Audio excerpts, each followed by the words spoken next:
Hello everyone, welcome back to Super Jerry 27's Nerd Cave, where I'm celebrating pumpkin spice season by talking about as many scary video games as I possibly can that I haven't already repeated, but some of those videos are so damn old and so lost on my channel, I might dig some of them up like a zombie. But I love video games, I love comic books, and that's what I talk about the most on my channel, so if you are a new viewer and I have earned a subscription, thank you very much. But you don't want to hear me prattle on about YouTube analytics or my biography. You want to see what 5 Xbox Series X games will scare the shit out of you this holiday, Halloween season. Not the holidays yet. It's not Santa time. It's Jack Skellington time. Woo!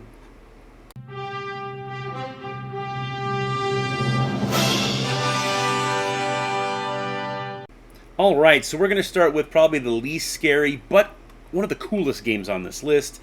And that is the Retro Realms double feature, Halloween and Ash vs. Evil Dead.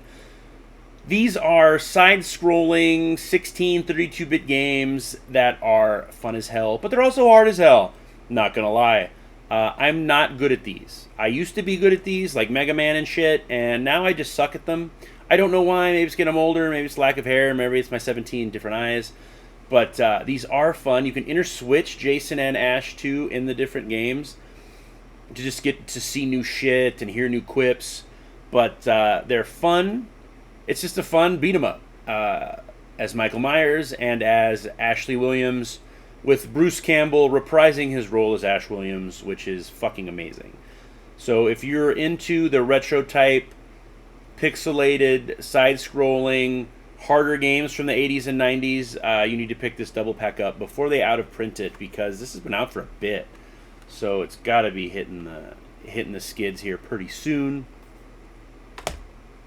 Up next is one of the most unsettling games that I've purchased, and that is Scorn. So this is basically an H.R. Geiger video game. Everything in it, it's a first-person shooter or first-person like horror survivor game. I think you're on a fucking spaceship. I haven't figured it out yet. But everything is like juicy. Everything is like flesh made.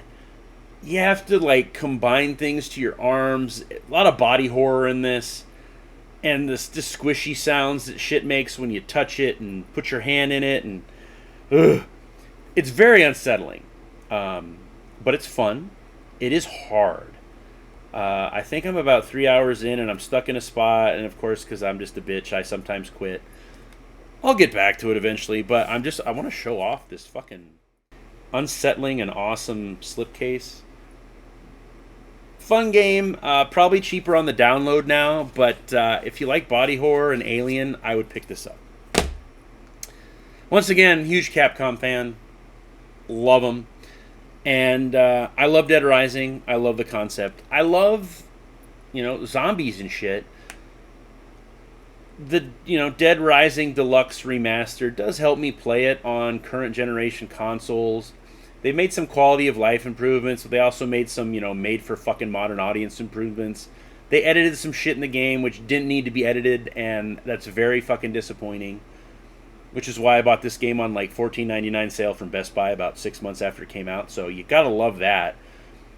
But we're probably never gonna get another remake on it because this just did not do well at all. I do not believe that they brought the original voice actor in either. I mean, I could be wrong. Maybe it's an actual... I don't remember. Either it's a new voice actor, like number 4, or they just actually pulled it from the original game. I can't remember. It's late at night now. This is my 4th video I'm making of the night, which is why I have the same shirt on the past month's videos, because I gotta chunk them out. Working a 50-hour-a-week job is very difficult while you do this. But if you want to play as Frank West, stuck in a mall with a little bit of censorship, fuck you, Capcom, pick this up. It's still fun. You kill zombies, you make shit, you fight the maniacs, you figure out what happened at the mall in this city in Colorado, and you can do it high def on your Xbox Series X. Now, licensed games usually suck floppy donkey dick, but Nighthawk Interactive and Stormine Games surprised me with A Quiet Place: The Road Ahead. Oh, Saber, that's why. Saber does a pretty good job. Saber gave us Warhammer Space Marine 40K2 with last year, and that was a great fucking game. But this is fun. It's a stealth-based game. Obviously, you have to avoid the fucking aliens that if you fart, they'll get you. You play as an asthmatic African-American lady who is trying to find her father and save her father. And, yeah, it's neat if they got rid of the asthma aspect. Like, because you get scared, so you start, and you're like, fuck, dude, I have normal lungs. I wouldn't do that. I just kind of lay there and wait till they fucking skittered off. But you have to find, you know, what are they called?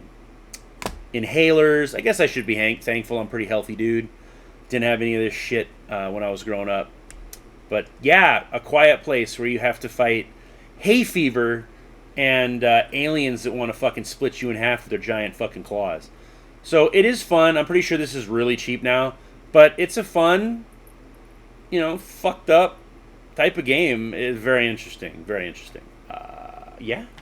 And the newest game I purchased, it is 9:30 right now, September 30th. And I have gotten about 3 to 4 hours in my copy of Silent Hill F, which is also available on the PlayStation 5. But I wanted to play Chronos on the PlayStation 5 and Silent Hill F on the Xbox Series X, so I wouldn't have to flip out or miss some horror goodness in the next 31 days. But right now, this game is fucking nuts. I know a lot of people were scared at the combat, scared at the new area in Japan where you're at, but right now it's still got the Silent Hill feelings for me, man. You're running around playing as this girl with your 3 friends, and this weird, like, crimson flower beast shows up and starts fucking with you.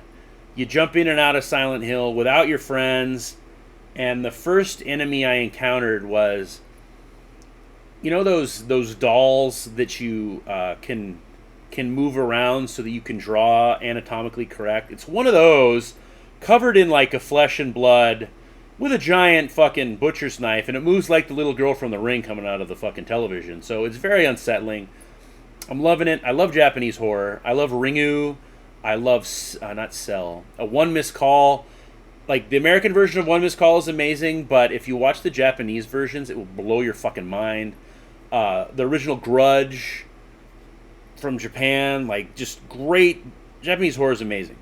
And I'm glad that Silent Hill, I'm assuming the F stands for 5.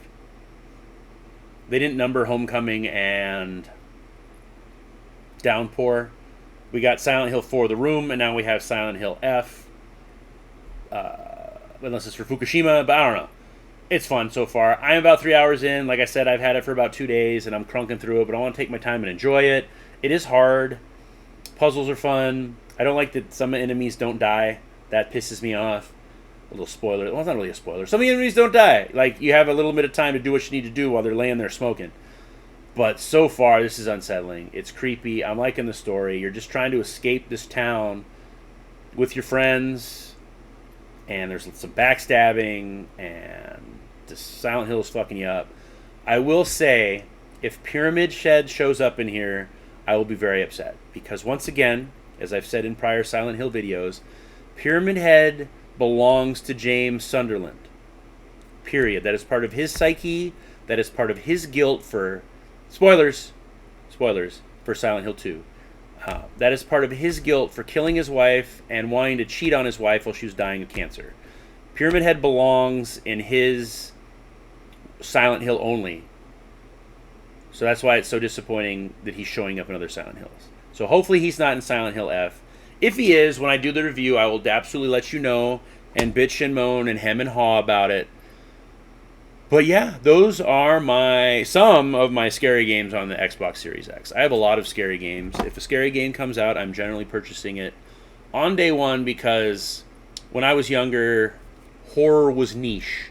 Now it's not niche, but sometimes people, they don't have faith in their games. Like, Chronos sold out at Target pre-order. I had to cancel my pre-order at Target and get it off Best Buy so I could get it close to day one. Scorn was a bit difficult to find on the Series X. I know it's harder to find on the PlayStation 5, but I already started on the Series X because of Game Pass. And Silent Hill F on the Series X is probably not going to be purchased as much on the Series X because it's the Series X. But it's running great, even though it's Unreal Engine 5, and I cannot wait to dig more into it as the scary month continues. So like, comment, share, and subscribe, and please let me know what you think. I'm down. I usually answer most comments unless they're like fucking insulting. Then I'm like, eat a dick. But take care now. Bye-bye then.